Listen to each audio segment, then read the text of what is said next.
Bill Dempster, and along with several other of my colleagues here at 360, we work with life sciences stakeholders, health technology manufacturers, health charities, health professionals, associations, and patient organizations like the Canadian Cancer Survivor Network. And so it's always a real honor and pleasure to be able to work with the cancer survivor community to bring forward some new policy issues that may have downstream impacts on patients, and encourage people in the cancer survivor community to understand how the system works and what they can do to actually interact with that, and to make their voices heard and to take better control over their own destinies. So with that, many Canadians have been hearing a lot about access to affordable medicines. It's sometimes a front page of the newspaper,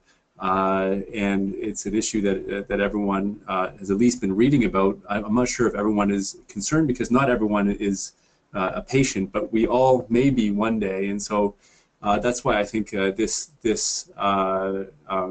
issue is of great importance and interest to everyone in Canada. And the questions around drug prices in particular are, in my opinion, really twofold, and hopefully we'll cover a couple of those today. First, how do we address the issue of affordability while ensuring that new treatments are developed, that they're tested, and they're adopted by the health system in a timely fashion? And second, so the first is how, and the second is who. Who should be responsible for ensuring affordability? And this probably means drug makers themselves, the people who are actually developing them and bringing them to market. Payers, those who are paying for them or reimbursing them. Patients, of course, along with regulators and evaluators. There are organizations that are responsible for looking at the price and the clinical value of new pharmaceuticals, and I think that will come out and come forward in this webinar. So in that context, let's talk about the recent proposed changes to how one government, and this is the federal government in this case, is proposing to tackle the issue of affordability for Canadians. And for everyone listening, we're going to end with an interactive discussion on how the proposed changes could affect patients and caregivers. But I would encourage you to not wait for the end. There is a question box at the bottom right of your dashboard there. That's what we're going to be looking to for a more interactive session at the end, but please get the questions going as we move through. So we are going to talk about the context, how we got here. What are the price regulation reforms that are being put forward at a very high level? The PMPRB 101, how it actually works, because many people don't know what the Patented Medicine Prices Review Board is, or how it functions and where it fits.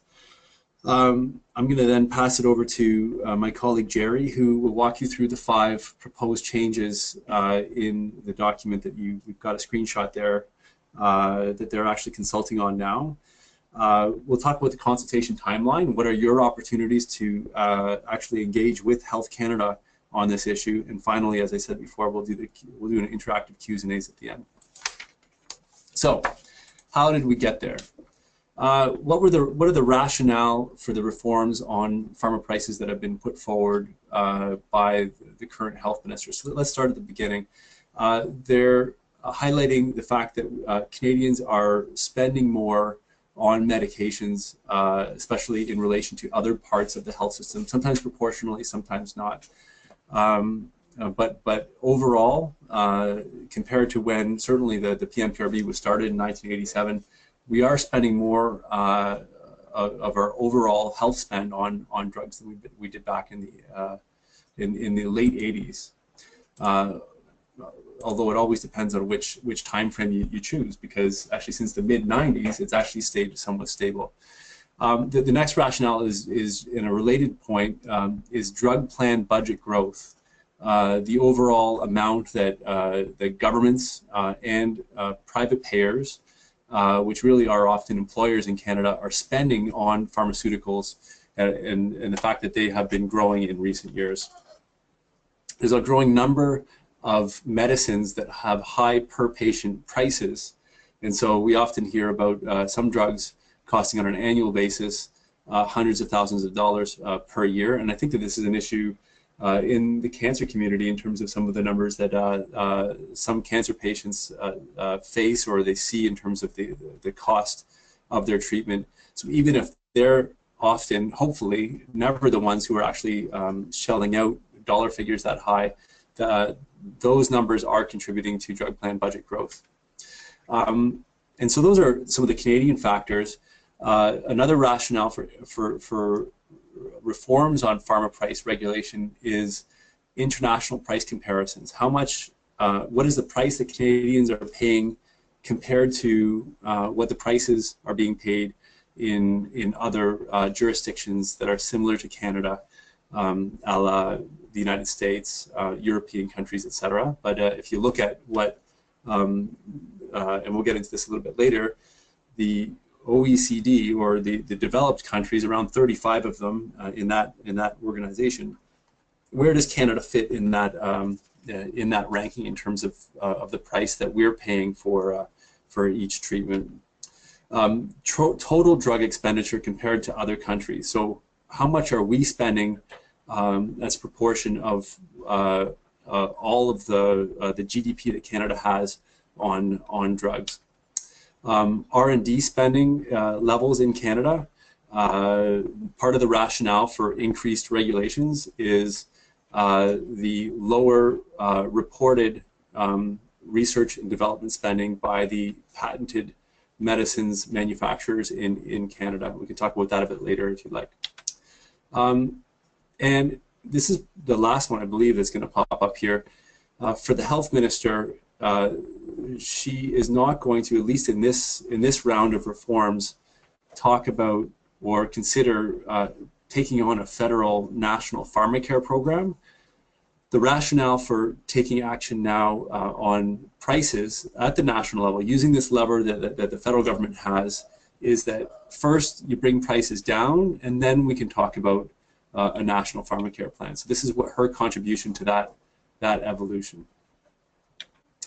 So we're going to actually listen to what the federal health minister has said and the overall priorities related to pharmaceuticals that Dr. Jane Philpott has, and I think you're gonna hear three themes that come out here that also have come out in the context of these price reforms.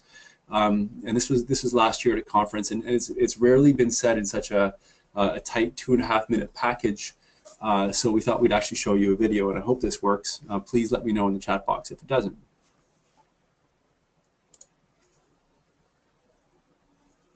So pressing play, hoping that she'll start speaking.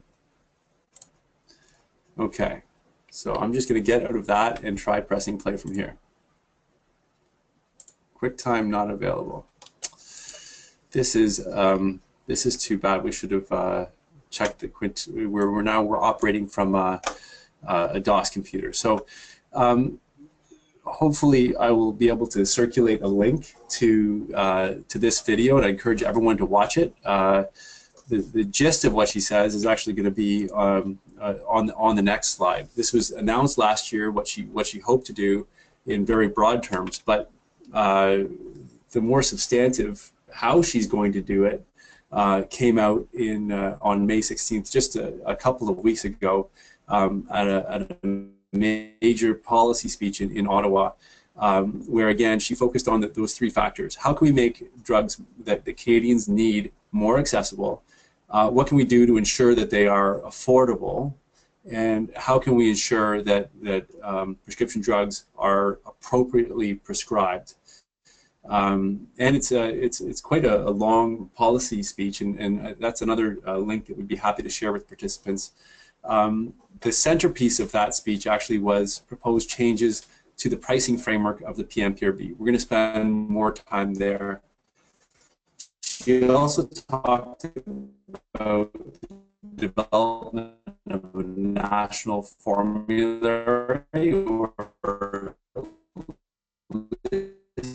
to actually fund for their benefit.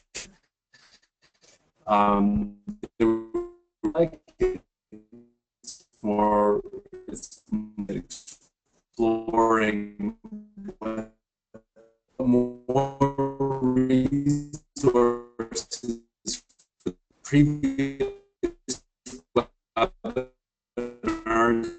that we'll get into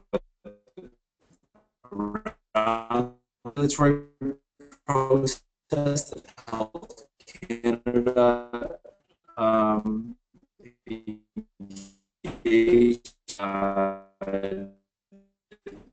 determine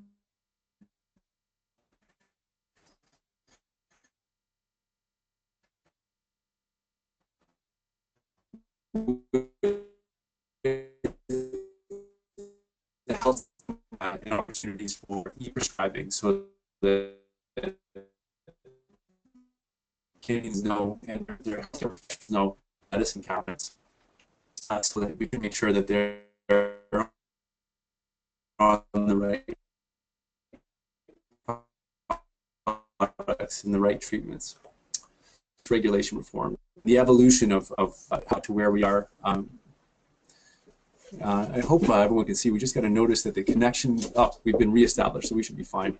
And I'm expecting people on the chat line, in the bottom right, to just let me know if there are any issues. So far we don't see anything. Thank you.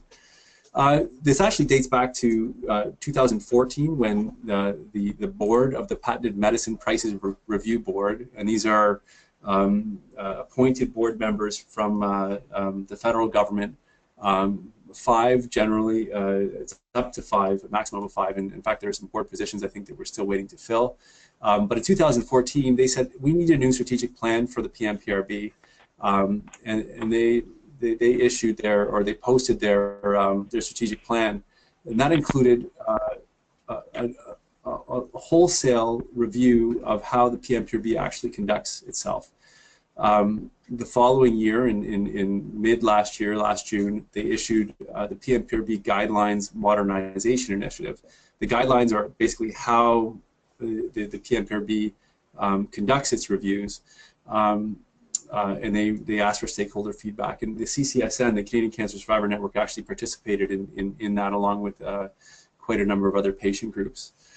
In May, and this is just a couple weeks ago, the federal government came out with a consultation paper called Protecting Canadians from Excessive Drug Prices and Consulting on Proposed Amendments, and that's what we'll spend more time talking about. But submissions for that are due actually later this month on June 28th, and then there will be other consultation opportunities, and we'll get into that a little bit later. So let's just go back in time to when the PMPRB came into play. It was the late 1980s, and at that time, it was really the only organization reviewing drug prices. A drug manufacturer would apply to Health Canada and get Health Canada to review its products for once again, mainly looking against placebo or versus the standard of care, and say, does this drug do what it says it's going to do? Is it of high quality, and is it effective? Is it of high quality? And what's the third one, Jerry? Is it efficacious? Yeah. Is it of high quality? And is it safe? So Health Canada, of course, has got that safety responsibility. The Patented Medicine Prices Review Board is not an official step. It's sort of like the traffic cop at the side of the highway, that if you're judged to have a price that's too high, well, they'll pull you over and give you a ticket and say you have to pay this and bring your prices down and start slowing down the speed on the highway, and then they'll let you back onto the highway and keep on driving. But generally, as soon as a manufacturer got that notice of compliance, they would fill out one form, send it to the drug plans across the country, and the drug would be listed. It was quite a simple process, or a relatively simple process, between Health Canada review and patient access. Of course, you did have that price review, but generally it was, okay, just a check. Okay, are we within that, what would be normally excessive or not excessive? So fast forward to today, and we now have dozens of organizations throughout a very complex system of evaluation, review, and funding decisions that actually look at various aspects of how, whether, when, and how much Canadians should spend on drugs. So you still have drug development, you still have Health Canada review, you have the PMPRB that's still pulling those cars over that are speeding every year, or waving them on through in actually, I think 95% of the cases. The vast majority of them are underneath that speed limit. But the new elements, and you've heard us talk about this in other webinars, relatively new. I mean, health technology assessment started really in the early 90s.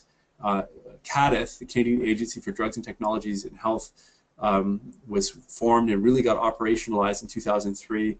PCODER in the early 2010s, and then INES has been functioning for much of the last 20 years actually, in doing Quebec's health technology assessment review.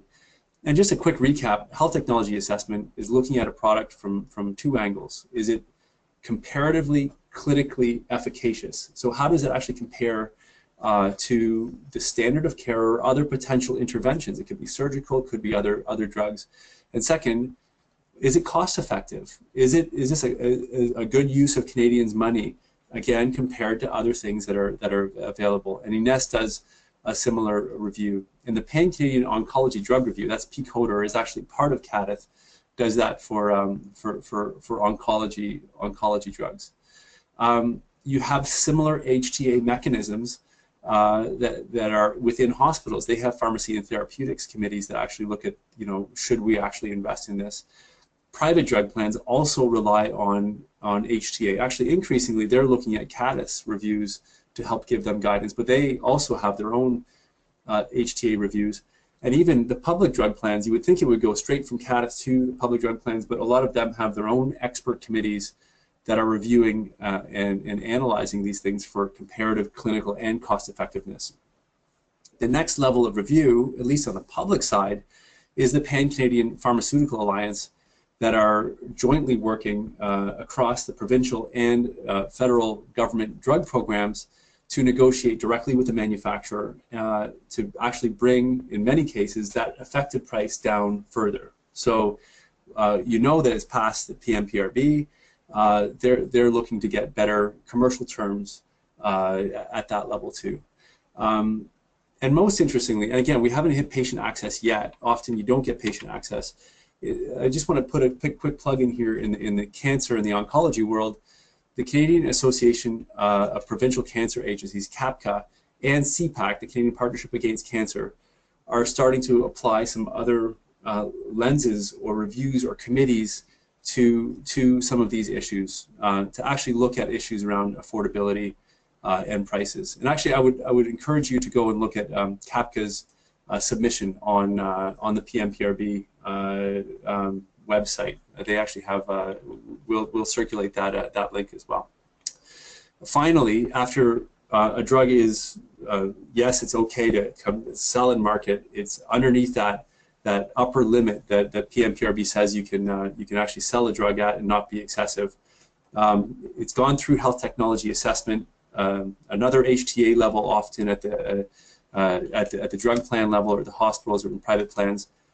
Then patients can get access to it, and really we only get access to between 20 and 30% of Health Canada approved products in terms of the public drug plan access.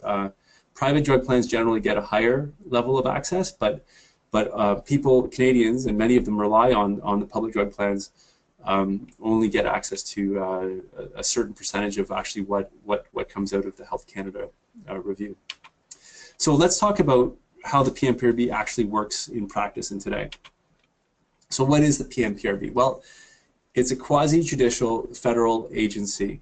It's really almost one of its kind globally, and certainly in Canada when it comes to regulating health technology prices.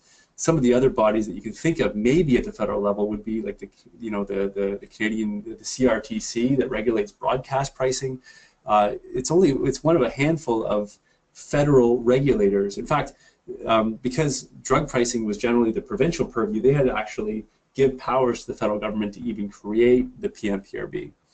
So what does it regulate? It regulates medication prices while they are under patent. So patented drugs are really within scope of what the PMPRB can regulate in terms of prices.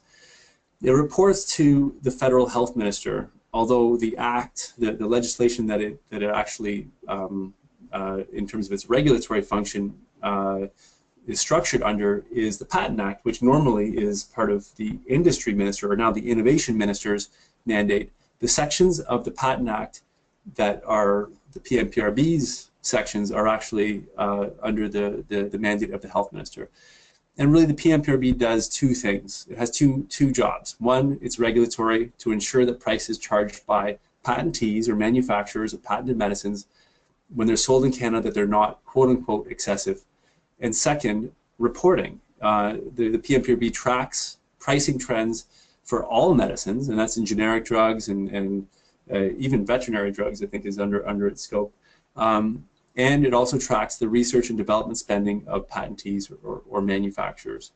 And it accomplishes certainly its regulatory function by classifying medicines based first, at least at the first instance, on the level of therapeutic improvement. And does that, it has actually its own expert committee that actually says, you know, what level of therapeutic improvement over existing options this product actually slots. And I'll explain to you why that's important in a second. It's also important that they only regulate the price of a drug when it comes out of the factory. It's not what the consumer actually pays. The consumer pays markups, it pays co-pays, etc. That's not what the PMPRB is concerned about. And finally, what's really important again, it's not a requirement for the PMPRB approval of a price before you actually sell. You can actually get out on the road and start driving before you can find out if you're speeding or not. We're going to go through this relatively quickly because we want to leave time for questions and talk about the proposed changes. The level of clinical improvement, breakthrough, substantial improvement, moderate improvement, or no or little improvement. So the expert committee will determine what level of clinical improvement a new drug has, and then apply a different price test to it. If it's a breakthrough drug, if this is something new in Canada, well, you can get the median international price, and you can see the 7 comparator countries on the right. What's the median price for the same dose and type of drug among those countries? Well, that's again the maximum price that you can come to market. Similar tests, in fact, for all the many of the other drugs, you're not even talking about those international comparisons at all. They don't even come into play in most cases. Substantial improvement, right down to little or no improvement. There is one golden rule though, and that's the prices of patented medicines can never exceed the international maximum price. So if, say, Sweden had the highest price, or more often the United States has the highest price for a given drug, the Canadian price cannot exceed that price. So pricing regulation is done through monitoring by the PMPRB. Again, it can never be higher than the highest of those basket of 7 countries. The maximum allowable price is set when you actually come to market, so at first sale.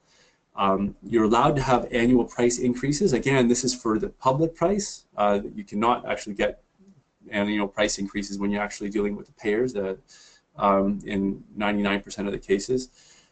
There are regular reporting requirements, and really they're looking for 4 markets: retail, distributor, pharmacy, and hospital. I show the computer down there because honestly there are spreadsheets galore, and we can actually get into this, but it's really nitty-gritty stuff. Enforcement is undertaken through investigations by the PMPRB. They're looking at, you know, first sales through a variety of sources in Canada, and they can investigate if they think that something is excessive. They can actually act on complaints, but they're actually proactively looking for potential non-compliance. And what can they do when they think that something you might be speeding? Well, they can order. They can have a board. Well, first of all, the PMPRB staff will send a notice that they think something is offside, and they can negotiate with the manufacturer to come up with a voluntary compliance undertaking. Say, yes, you have gone over by X million or X 100,000. Well, the company will simply give that to the PMPRB or the federal government, which then distributes it to all of the provincial governments. That's actually where the money goes. If that doesn't work, if the manufacturer is actually saying, look, we don't think we were speeding, it will actually go to a hearing of the board. The board will sit and meet like in a court, and again, if that does not actually lead to a satisfactory solution, if the board order is challenged, it can actually go to federal court and finally to the Supreme Court of Canada. So that's where it goes in terms of enforcement. So I'm going to pass it over to Jerry to walk through the 5 proposed changes, and then we're going to get to Q's and A's. So Jerry, over to you. Thanks, Bill. So just to clarify, what I'm going to spend my time on is the discussion paper that relates to that centerpiece reform initiative that Bill referred to earlier among the long list of things that the federal health minister wants to pursue. As we had mentioned, the current changes that are being proposed in the context of the Patented Medicines Prices Review Board are open for consultation currently, and there's a deadline coming up at the end of this month. So we want to really cover these specific changes now, and happy to answer questions about the other elements that that Bill described earlier. But at this point, just want to talk about the specific things in the discussion paper. So Bill, if you can move forward. Okay, so really the idea here is to introduce some new factors. Bill talked earlier about things like international price comparisons, therapeutic comparisons, etc., that are currently the factors that are relied upon by the board to determine whether or not a price is excessive. They, in this discussion paper, talk about moving beyond the reliance on those price comparisons when assessing excessiveness. They want to start considering such things as value, budget capacity, some financial concessions that might be available, class comparisons rather than, well, that is therapeutic comparisons, but I think they want to go beyond the therapeutic comparisons that are currently under consideration. They also want to look at reimbursement and clinical criteria, among a variety of others. So the way that they would accomplish that is by proposing some new factors. And the ones that they talked about specifically within the discussion paper are listed here. The first one is considering whether or not to evaluate pharmacoeconomic reviews and studies as part of their assessment. And for people who are not familiar, pharmacoeconomic studies are really an attempt to, in a standardized way, look at differing treatment options and creating a standardized unit that you can compare one against the other. That's done through something called the quality adjusted life year, and there are very complicated sort of scientific methodologies around coming up with a QALY, or what is it, the incremental cost effectiveness ratio, ICER, which comes from the analysis of the QALY. In any case, those kinds of studies are currently part of what is submitted by manufacturers to CADIF and to INES and to other health technology assessment bodies to allow them to do the comparative cost and clinical effectiveness reviews that they conduct. So PMPRB is essentially saying that they would like to receive those same evaluations, and they would then assess the product based on some predetermined thresholds associated with those QALYs. So let's say, for example, that the threshold is set at $100,000 per QALY.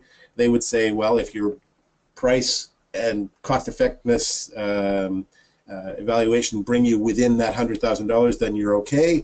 If you're not, then you'd be questioned as to whether or not that price is excessive or not. They also want to consider the size of the potential market. So currently you have situations where a manufacturer would bring in a medication and it would be for a limited indication with a relatively small market, but then as the product is developed internationally in the global process, different indications become available and the market gets bigger.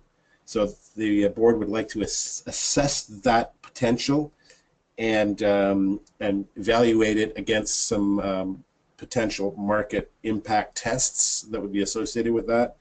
They also are looking at the national and per capita gross domestic product impact of these various things. The paper has sort of set these out, not in great detail, and that's one of the issues that we should maybe talk about, but they ask a couple of questions. Are these proposed new factors that I've just outlined, are they the right ones? Are they important? What other factors could be included and how could they be used? We'll talk now about, they also...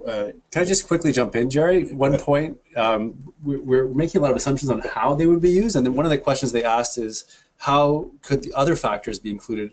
But I think for stakeholders who are responding to this, we also want to know how could the factors that they're proposing be used, and it's really not clear out of the discussion paper. And I think that that's an important point we'll get to later in the consultation. We just don't know. So they're saying, are these important factors? Not saying how they might be applied. And why don't we park that and come back to that a little bit later and talk about list of countries. Because I think that that's going to be an ongoing theme on the rest of this. So let's talk about let's go overseas.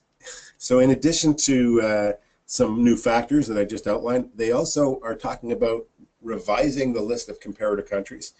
And the way that it was determined, if you will, in the discussion paper from Health Canada is that they perceive the original rationale behind the creation of the list of 7 countries as sort of comparing against countries that had high research and development investments. That was seen to be aspirational, to sort of prompt Canada to become a bigger R&D investment target. The argument is made in the paper that Canada really hasn't kept up with those countries in terms of those investments, and basically that Canada falls fairly significantly behind in terms of the amount of money that's spent on R&D in Canada versus sales. So they're now proposing to revise the list. They're starting with the elimination of the U.S. and Switzerland, which are traditionally higher priced countries, and replacing them with a series of other countries which they perceive are more aligned with Canada's economic consumer protection tradition and pharmaceutical market characteristics. So you'll see the list of countries here. They ask the question, are there other countries that should be considered, and what are the criteria on which the determination should be made? They also suggest, as a way of sort of streamlining the process, that they would stop doing active monitoring of products that are still covered by patents, but are being produced and manufactured by generics in an alternative version. What's interesting about this is that while they're suggesting that the generic companies who are marketing patented medicines would no longer be required, there are a whole bunch of multi-source products covered by patents that are produced by innovative manufacturers that are also subject to generic competition, and so some question as to why they would sort of allow the generics to sort of avoid active monitoring while those other multi-source products aren't addressed. The paper is asking, should generic manufacturers be change this requirement, and we ask the question, should others as well be considered that are multi-source? There's some new reporting requirements that are being proposed, and the requirements really are associated with the information requirements for the factors that I outlined a little bit earlier. So there's not really, this is a bit duplicative in the sense that it covers what we've already talked about. And the last component of the changes that they're reviewing is the requirement for manufacturers to report and submit the details around any discounts or rebates that are provided to payers in Canada. In this regard, the paper is really asking why, if there's a concern, the manufacturer shouldn't be required to make such disclosures. I guess the first question is, why should they? But they're asking it sort of in the opposite way. Anyway, that covers really the sort of the specifics of what they're asking about.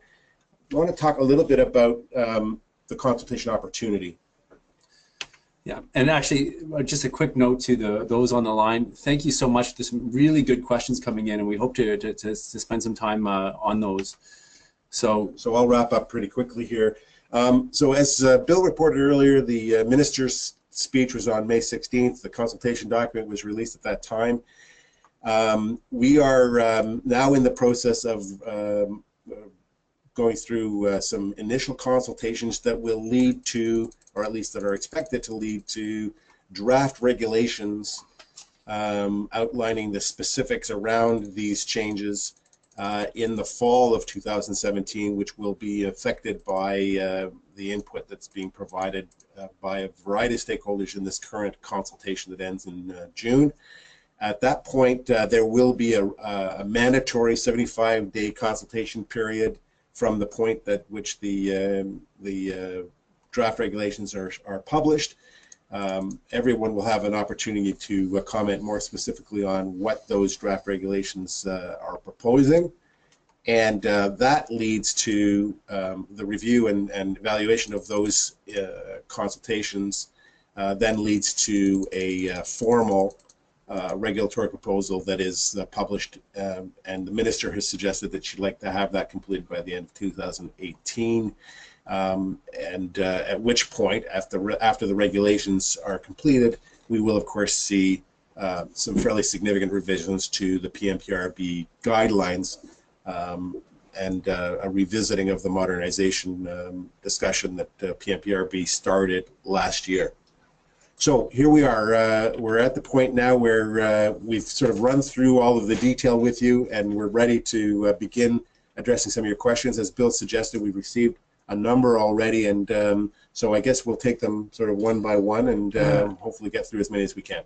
Before we jump into the actual questions, you know, at the end of the day, what the PMPRB is trying to accomplish, and in fact what Health Minister Philpott would like to see, you know, at least based on what she's saying, but really what we're all about is patient access to the most appropriate medicine for a patient's condition. So in that spirit, you know, I think we have to all ask ourselves the question, okay, what are the right tools to be able to accomplish that objective? And we've in the context of this this consultation opportunity, we've set out a few themes that we can probably talk to. So what are the drivers for the proposed changes? You know, what is the affordability gap? What is the price challenge in Canada that we're trying to address? And that's you know, who is actually missing out on accessing the medicines they need because they cannot afford it? Secondly, you know, how can we ensure that there's timely access to the new medicines? As you can see from the previous slides, that it already takes a long time between drug development and patient access in many cases, and by the time you get there, it's actually often a low percentage of products that are actually available on a publicly reimbursed list compared to everything that's approved. And so why is that the case, and what would this proposed system do to improve timely access to new medicines, or the opposite? For cancer patients, often access to clinical trials is access to treatment. I've heard that many times in working in this field, and clinical trials is research and development. This is where drug manufacturers actually get to test out and try and ensure that these new, especially in cancer, immunotherapies and others, are actually working. So could this have some impacts on access to clinical trials? We can talk about the proposed changes themselves, you know, the comparator countries, and there's already a question on that. The economic factors, you know, what do you think about those, and are they the right ones? what is there an issue around the reporting of rebates in terms of what's actually reimbursed back or rebated back to these payers? And that actually includes both public and private payers, by the way, are all negotiating these deals. Is it in the public interest for a federal national body to know exactly what is in those deals, or how much they're worth? Well, what's the impact on the marketplace exactly of that as well? And how will manufacturers react to the need to report and that kind of information getting Canada out versus the rest of the world? That's right, because Canadian prices are actually referenced by over 24 different jurisdictions elsewhere. And so if the list prices up there actually change, that reference changes. Effect in other countries. It can have an effect in other countries, right? Big effect, actually. And then finally, I think it's important to put it back on Health Canada, frankly, to encourage them to take part in and engage with patient organizations, manufacturers, healthcare professionals, and others who might be asking some of these questions, because frankly, what the discussion paper that they put out, and this is going back to my earlier theme when you just started talking about the proposed changes, we don't know how they're going to be operationalized. And so remember when I talked about how there's the Patent Act, and then there's the regulations that they're proposing to change that come under the Patent Act, and then there's the guidelines. That's how they actually implement them. Health Canada is saying, well, let's just talk about the regulations themselves. And it's really hard to provide feedback on what they might mean if you don't actually know how they're going to work with the rest of the system. And so, I think that there is an opportunity for that to come back to Health Canada. And to their credit, and this is really important, they've come out with directional ideas of where they could go. If Health Canada really knew what it could do and what the impacts were, et cetera, they simply would have come out with new regulations. But I think they do want to actually hear from Canadians on what this might mean. So there's a great opportunity actually for that meaningful engagement to happen. That I'm not giving up on that opportunity. So with that, let's turn it over to some of the questions we have out there and tackle a couple. So the first one is about why Canada, or why Canadians have, sort of public access to only about 20 to 30% of the meds that are that are introduced in this country and approved in this country. And yeah, that's a relatively complex question to answer. I mean, the reality is that there's a certain budget capacity that's available within the country, and you're trying to make good choices about how to use that money. However, Canada doesn't compare very favorably in the sense of the percentage of medicines that are new medicines that are being made available to Canadians that are also available in other countries. Or even for private payers. So if you're on a private plan, you often have access to that other 70%, or at least most of that 70%. There are some other issues in the private payer side too, but if you're an older Ontarian, for example, and you rely on the Ontario public drug programs for access, you're getting access to one of the better public plans in the country. But many older Canadians, or I should say Ontarians, would also want to have supplemental private insurance to get access to the rest of them. I want to say, because this is important, that number's actually jumped significantly. So by 2006, like up to 2006, in fact, the level of access was even less. It was between 15 to 20% of Health Canada approved products. In 2006 in Ontario, they started doing product listing agreements and getting access to those confidential rebates or commercial terms with manufacturers. And over the following 10 years, as provinces started working closely together, the federal government's now in, all of the provinces were able to catch up and actually grow that percentage up to closer to 30%, with a couple of exceptions of Health Canada approved products. And so it was only via those non-transparent confidential terms that the public plans were able to increase and grow access. If we roll those back and made everything transparent again, I would suspect that access would actually diminish. Okay, so thanks, Bill. Let's talk a little bit about thresholds. and qualities. And I think it's fair to say in Canada there is no formal threshold that is currently relied upon by HTA bodies here. So there is sort of an informal understanding that if you're above $50,000 per quality, then you're probably not going to be as well considered for reimbursement as you would be if you were within the $50,000 range. And by the way, that sort of informal level of $50,000 usually goes up for cancer medications in particular, and generally speaking in cancer there's an assumption of about $100,000 per quality level. But I mean, as I said, those are informal, and the data suggests very clearly that there's if you're under $50,000 per quality, you're likely going to get reimbursed, more likely, and for oncology drugs less than $100,000, you're going to get reimbursed. However, there are clear examples where much more expensive or much higher quality products are being reimbursed for various things. So it's not hard and fast, and I think that the practitioners of health economics methodologies would suggest to you that it's not a good idea to have sort of strong, hard thresholds, because really these studies, while scientifically rigorous and methodologically sound, they involve a lot of assumptions. So and you can really alter the quality level by small tweaks within those data. So it's really very, very problematic to rely on hard and fast thresholds. The way I look at qualities and some pharmacoeconomic data, it's sort of like one tool to help you make a decision. So think about consumer reports.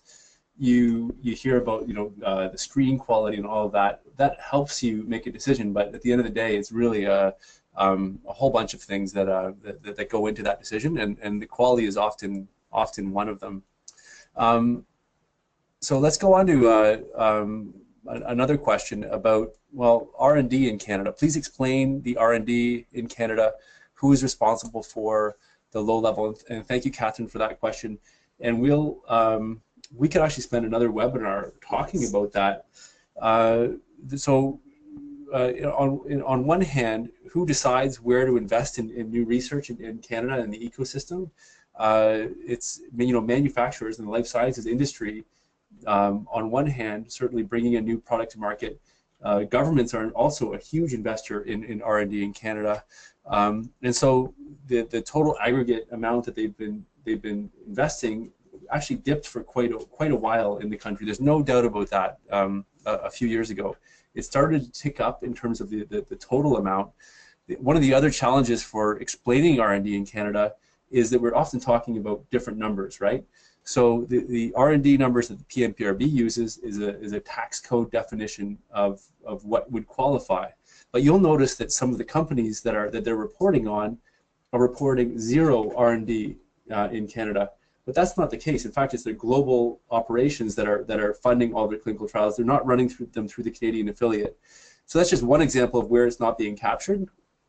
On the other side, in fact, the consultation paper that Health Canada put out, they compare the 4.4% of R&D to sales in Canada using that restrictive definition to the European Pharmaceutical Industry Association numbers to say that they're spending over 20%. So let's figure out apples to apples in terms of what are the real numbers. And in fact, on that point, back to consultations and engagement, and I'll leave that as a potential future. Well, let's get the data straight. For sure, but just to add one quick comment to that R&D discussion, you do also need to understand that when Canadian manufacturers were maintaining a 10% or higher level of spending, the environment was quite a bit different. Bill showed you the slide differences between the review and approval process in 1980s versus today, and you can see all the additional steps and sort of processes that manufacturers are being required to. And so when they made the commitment, they made the commitment in the context of that environment, Well, the environment has considerably altered in the time period. So, I mean, there's a whole bunch of questions here, but you know, there's some perspective that needs to be. Well, and the other last thing is, instead of just manufacturing and that kind of R&D, you've also got clinical trials and partnerships with universities and biotech companies in Canada. So, not all of that actually gets captured in terms of what actually is being researched here. You want to talk about New Zealand? A great question from Jan about why doesn't the proposed list of comparative countries include New Zealand, which has been very effective in working with stakeholders to reduce drug prices very substantially. So yeah, I mean, it is true that in New Zealand they have among developed countries, among the least expensive pharmaceutical expenditures in the world.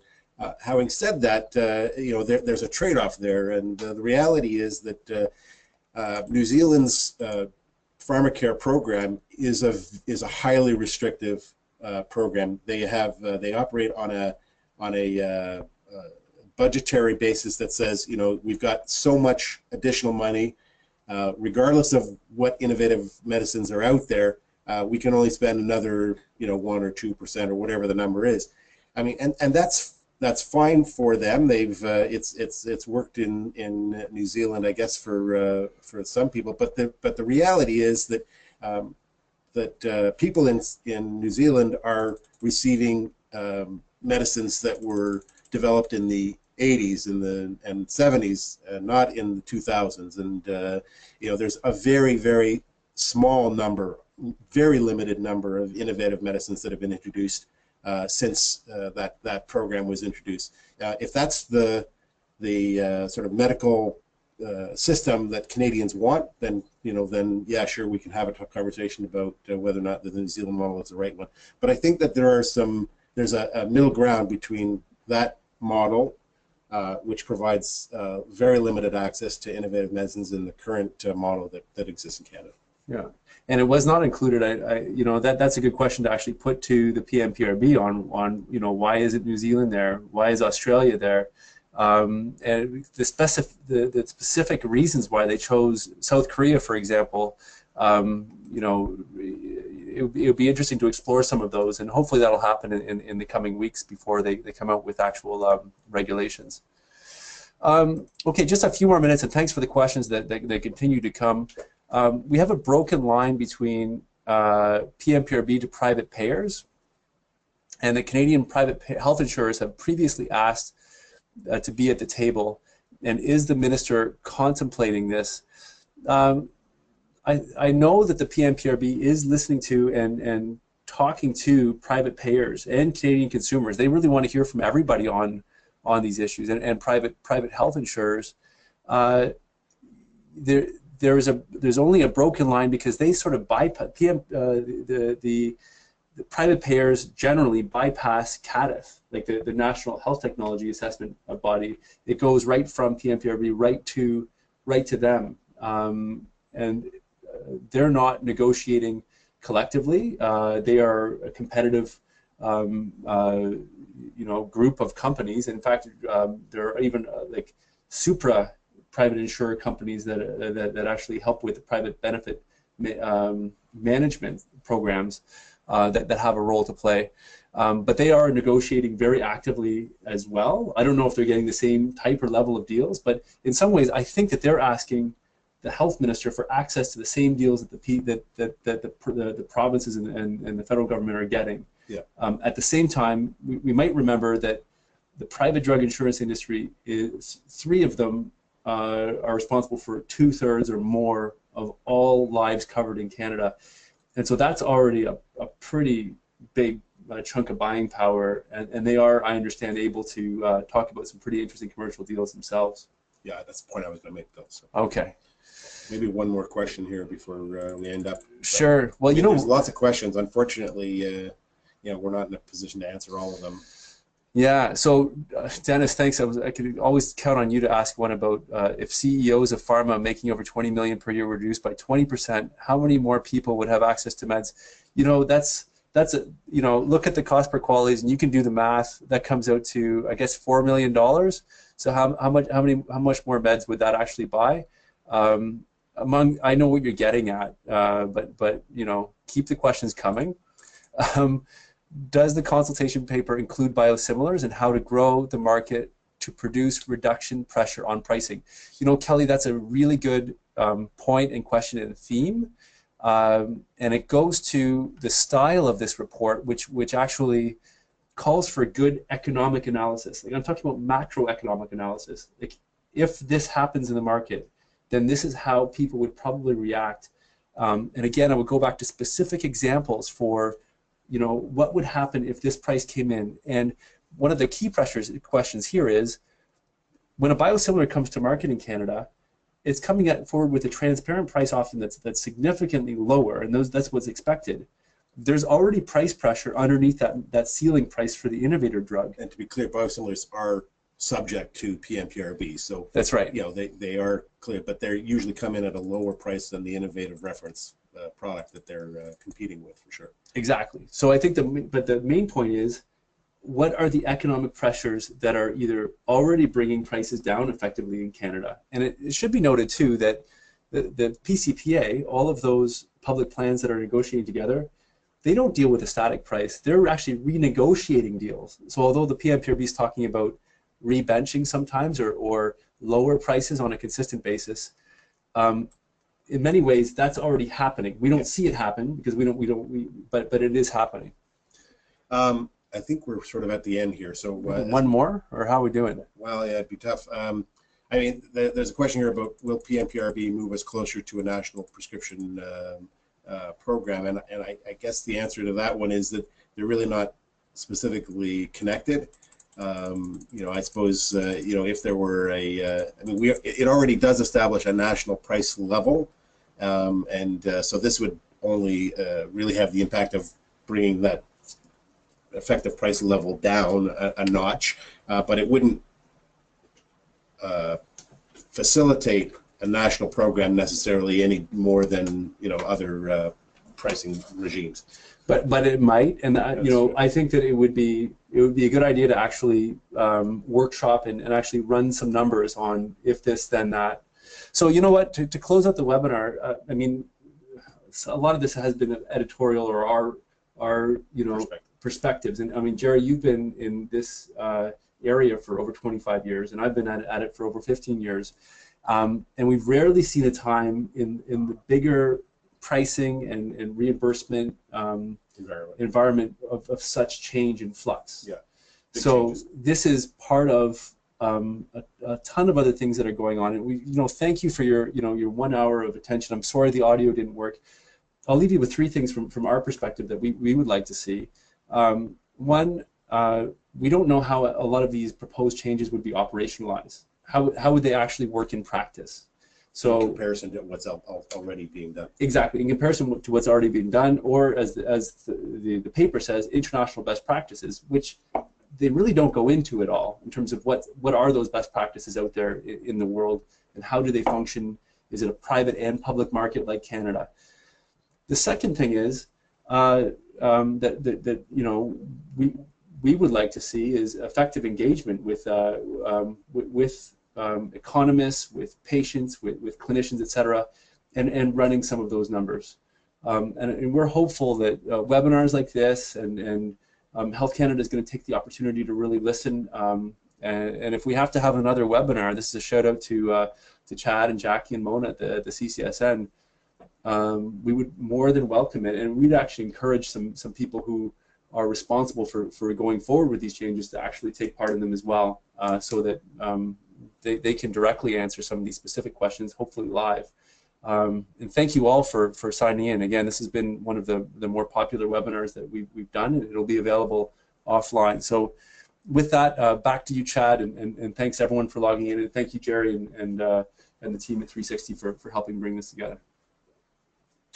Awesome stuff. Well, we would like to thank both you, Bill, and Jerry for joining us today. That was a great discussion, lots of questions, which is very exciting to see. We'd like to welcome everyone to stay tuned to our website and sign up for our e-letter for other opportunities to join our webinars. And just as a reminder, the webinar will be available online tomorrow with a full video on YouTube, as well as slides, which will be on our SlideShare account. And if you signed up for today's webinar, the links will be sent out tomorrow afternoon. So thank you for attending, everyone, and we hope you have a wonderful afternoon.